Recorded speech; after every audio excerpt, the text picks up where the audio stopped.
isdhexgalka dhalinyaradu waxay yaraysaa aafooyinka qabyaalada iyo tahriibka. shalay galab garoonka Ismaaciil Mire Stadium ee ku yaala magaalada Laascaanood waxay ciyaar saaxiibtinimo ku dhex martay laba kooxood oo kala hogaaminaya labada gobol ee Sool iyo Togdheer. waxaana ugu horreyn halkaa ka hadlay labada kabtan ee kala hogaaminaya labada kooxood.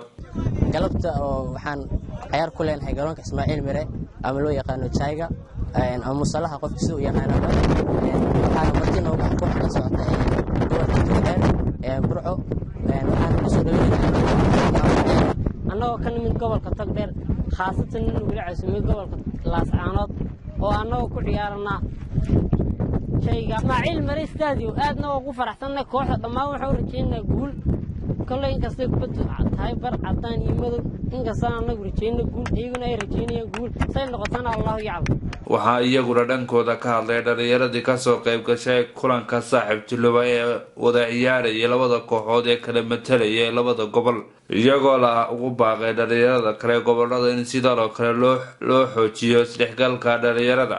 garoonka Ismaaciil Mire Jayga waxaa ka socota ciyaar xamaasadeeda aad u sareyso. waxaa foodistaraya labada gobol ee gobolka Togdheer iyo gobolka Sool oo ay kala matalayaan gobolka Sool ee matalaya kooxda Banasool dhanka kalena ay matalaya kooxda Elmo.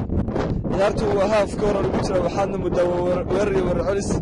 waxaa runtii garoonka sida idin muuqata ka socota ciyaar xamaasadeeda sareyso. sawaxanka iyo maxay sheeg durbaanada yeelaya aad baan la dhacnay. annagu daawadayaasha ka soo qayb galay waan nahay. waxaanu حالنا جول كواي استحقاق الرياضة الحوتشيو آد من بحوينها وأنا هدف الكواد أنا كدول إنه وين الرياضة استحقاق السريان وحنرددها وفاقنا كمان يبتدي قولنا كلا إن يسولي بلا نقول حيقولون إسماعيل من والجلال تجميع كوحها جولك أما كوحها جولك صون inuu ciyaartoy badan garoonka soo saaray. ciyaartoyda waxaan daawanaa ciyaar lagu ciyaarayo garoonka Ismaaciil Mire Stadium ama Jayga sida loo yaqaano.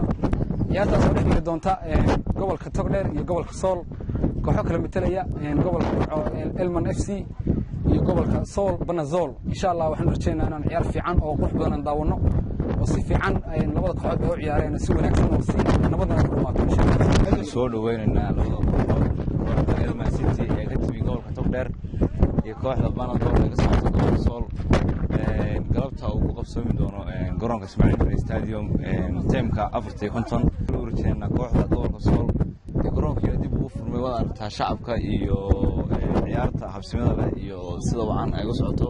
maanta waxaa garoonka Ismaaciil Mire ku wada ciyaaraya labada kooxood kooxda gobolka Sool ee Banasool iyo kooxda Burco ka timi ee Elman City. ciyaartaas oo xiiseeda gaar loo leeyahay annagoo aad u jecel dadka ka imanaya xagga gobolada ee soo boqonaya garoonka Ismaaciil Mire iyo magaaladeeda. waxaan soo dhaweynaynaa ciyaarta taageeruhu